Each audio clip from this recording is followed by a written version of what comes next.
So it's about time I talk about DICEYTHREADS. This is a good story about having scope on your projects, understanding that things can fluctuate and change, and knowing how to deal with those when you're dealing with and managing a project. This idea all started, I would say, late 2022. It was around the time that ChatGPT was really getting its big hype. And at the time, ChatGPT wasn't something I ever cared about. I had heard about it, but for me, I was not about really AI hype. And the main reason was because I had already kind of did some of the basics of what it would take to kind of have an AI model like years and years and years ago. Essentially, I had built out a spam detector for Microsoft as an Outlook add-in by using the Neural Translation Language Kit, or the NTLK package that you can get with Python, along with a huge corpus set that really looked out for words that you would see in spam, and use that to most likely detect if you were actually having spam. There's other things that are added with it, and I may make a video on it. It's not just that. It also detects your IP address. It detects where the mail from is. So for example, if it tried to spoof the email, but in reality the email came from somewhere else, it could be able to show that in the geography. So there's a lot more on that, but my point being is that I didn't really necessarily care about some hype. I'm usually busy, I'm working constantly, and I just do not have the time for something that is hype in the news or the mainstream media. But one day I decided that I was going to go to ChatGPT to see if it could help me answer out a specific thing with AWS and the Bodo module. I was working on an automated tagger app since the AWS interface doesn't have something like that. And it was able to help me in way different ways that I would have never really imagined. I started to then trust ChatGPT to be able to actually help me with a lot of the questions that I was thinking about. It doesn't mean that I use ChatGPT all the time. In fact, most of the time it's very stupid, but I like asking it questions that are very generalistic because it reinforces that I actually know more than this model. So for me, I actually like ChatGPT because not also was it at least competent enough to get me into the right place. If it was wrong, I was clearly able to understand that it was wrong and that I knew more, and that actually reinforced my actual understanding on whatever I was looking into.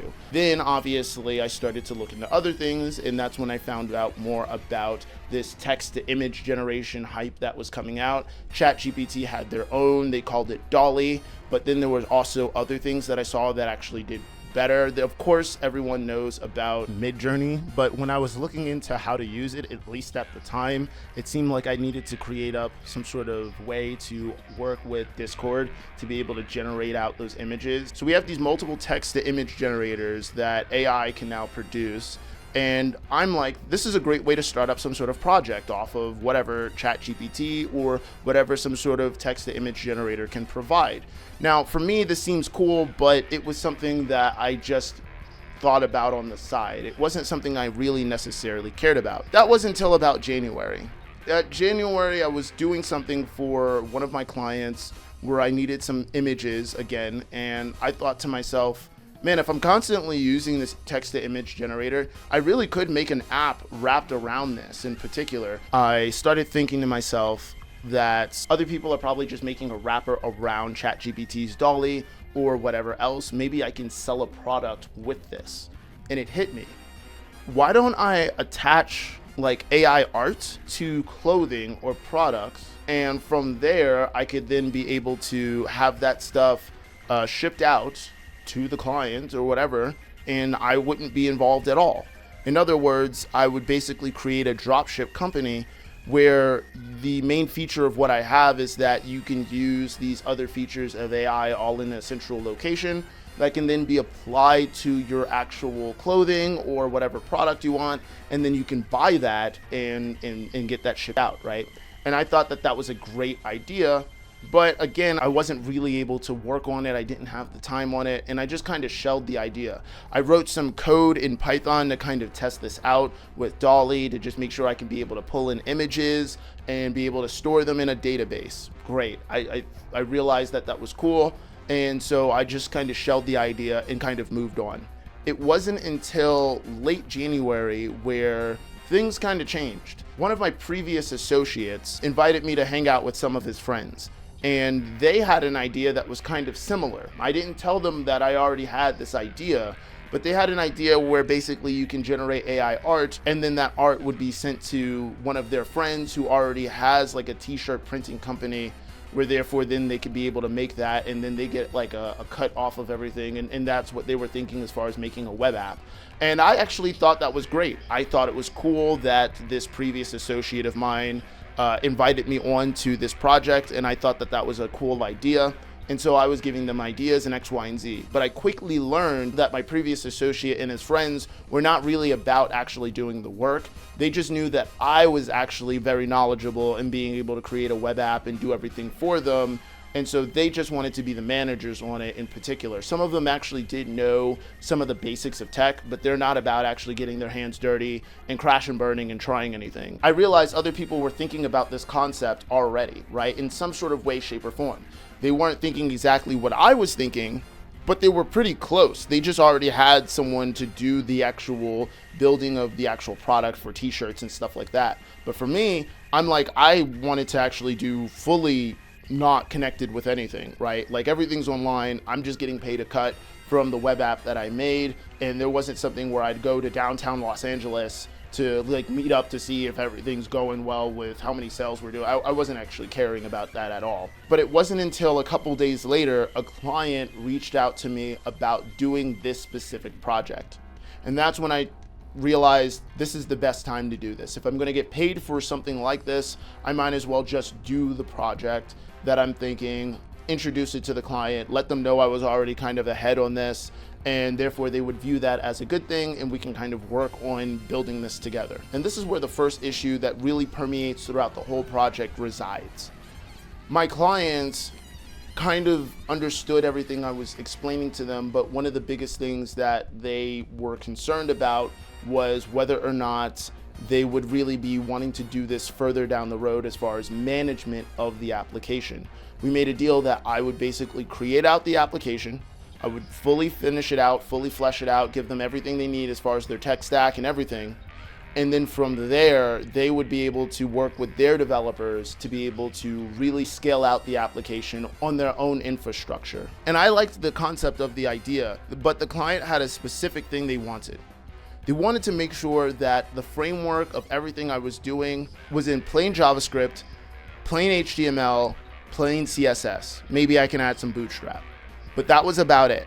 I couldn't do anything else other than that. And the main reason is because they weren't sure if they were going to do a refactor in a specific language. They wanted me to just go pure JavaScript, not even TypeScript, pure JavaScript, to be able to get this application up and running at the most MVP level I can. And then from there, they're going to take it over. Now, this was where the biggest problem lied in, because like, even though I'm pretty good with JavaScript and HTML, doing this in particular is way more tedious than having a framework that handles things for state management in general. Like, this is going to be way harder, way longer, just because it's pure JavaScript. One thing I do like about pure JavaScript is that I can manipulate the DOM directly. One bad thing about JavaScript is that I can be able to manipulate the DOM directly. So this became a bigger issue for me later down the road as far as refactoring, but I didn't care at the time, because I'm like, well, I just got my upfront payment. I'm getting paid hourly on top of everything else that I'm doing anyway, and this is just one out of my many clients on top of the fact that I'm working. Why wouldn't I therefore do this? I don't care. So I already have the Python example for me to know how to be able to pull images in Dalle. Might as well use Flask. Use a microservice framework, and then I can be able to figure out X, Y, and Z from there. And this also makes it easier for them, because therefore they're not tied to a specific type of backend really. Like, yes, the routes will be in Flask, but if I keep everything just as basic as possible, they only have to deal with being able to recreate a backend in any other language that they want with just those routes, right? And then maybe from there, I could basically make it so that they can still use the Python code that I already have if they want to use that, or just do a refactor. So I had to be as agnostic as possible, or as modular as possible, but at the same time be as tedious as possible, because I can't have anything like state management or anything that would be actually useful to make this faster. And so I spend about 8 months working on this project. It probably would have been done in about 3 or 4 months, but there were so many different types of issues. For one, they wanted at first the images in a database. I was not really about that because storing images in a database requires multiple different things. One, you would probably want to compress down those images as well. Two, you probably want that in a base 64 string encoding rather, but still pulling that is going to be long. The string characterization of everything is going to be long. Then being able to convert back a base 64 is going to be hard, or unless you want to just store those things, you could use a MongoDB. There's so many different things. So this makes it harder to be able to store things because I wasn't necessarily sure how they even wanted to store stuff. A couple months down the road, I found out that AWS was okay with them, so therefore I could use S3 storage buckets along with authentication to be able to have that. But at first I had to actually store everything in a Postgres database. That obviously slowed down the application from just trying to read in the base 64 images. So we had to deal with that. We also had to deal with the drop shipping company itself. I chose Printful. Now, Printful, in my opinion, is probably the best drop shipping company for a developer. But with that being said, the case, they had a lot of problems that I had to basically stumble upon that wasn't in their documentation, that really made it very difficult to be able to do anything with their stuff. It basically took me about 3 weeks to basically be comfortable with their API. It was kind of difficult because Printful really assumes that you're going to be working with something like Shopify already, so they kind of have better integrations for that. But then when I was starting to learn about how to be able to work their inventory and be able to actually generate things, it started to make sense. But for the application that I was building, it was a lot harder because you have to therefore apply the image in the right dimensions when you're actually sending over the request for Printful, so that they can then send you back products, pictures of what your actual product is going to look like with the applied image. That was actually way difficult to figure out. And on top of that, they have an issue where you can't send anything that's over 50 megabytes that is a picture and then get back your product. It's actually gonna fail with the 500, and it doesn't tell you in documentation or in the request that you're actually failing anything. I actually had to spend out about 2 days figuring out what's going on, sending out multiple different types of images to it to find out that they have a 50 megabit threshold limit. And so from that, I had to then actually use Python to then read whether or not the actual image I'm about to send is over 50 megabits. And if it is, I have to use a compression technique to try to shrink down the actual size of the file just so that I can be able to make the actual request, so I can actually see the products with the images applied. There was also creating out an actual visual editor all in JavaScript so that a person can be able to apply the picture that they want in the right dimensions onto their product. And there were so many other issues, from Redis cache to Postgres migration. And I'm probably going to make a video on each of those problems, as those things in themselves were very tedious, very hard to deal with. And at the end of the day, it could have been done a lot easier. But after about 8 months, I finally finish out my MVP. And I send this to the client and they pay me the rest. They love it. It's great. It's cool. However, about a week to 2 weeks later, they say that they're actually not going to move forward with anything anymore, and that they gave me back everything as far as the project, the domain, everything.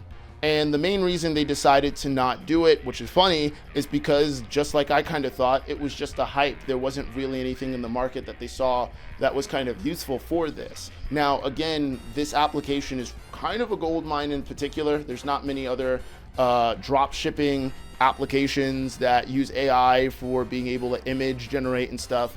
But also, I personally believe the other reason that that client probably didn't want to continue any further is because, again, they had me write everything in complete JavaScript and HTML and CSS. And I bet you that the developers on their side, when they finally saw the whole look of everything, just realized that it was going to be too hard to kind of convert this into any actual meaningful thing when it came down to TypeScript, React, anything, just anything in general. So although it's a fully fleshed out application, it's an application that would need to be refactored. It would have to have love and tender care to it, kind of like a broken down house that you see that can have potential.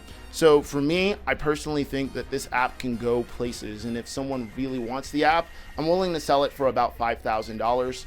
It may sound like that's a lot, but trust me, there's a lot of things that are fleshed out with it when it came down to the Redis cache, when it came down to Postgres, the fact that it's already hosted, the fact that you can already go to the website right now, you already have authentication to it. In order to fully unlock it, there would just need to be a refactor of the front end, which you could still be making money off of as that refactor process happens in an agile methodology. So for me, I personally think it's worth $5,000, but if no one wants it, then in my spare time, I'm probably going to refactor this out and you guys get to see, probably in something as a reactive framework, maybe Svelte, and see what we can do from there. But other than that, that's about it for this video. So again, I loved this project. I want to do more with it, or I'd love to sell it. Either way, it has a lot of different potential. And if you guys are interested, reach out to me.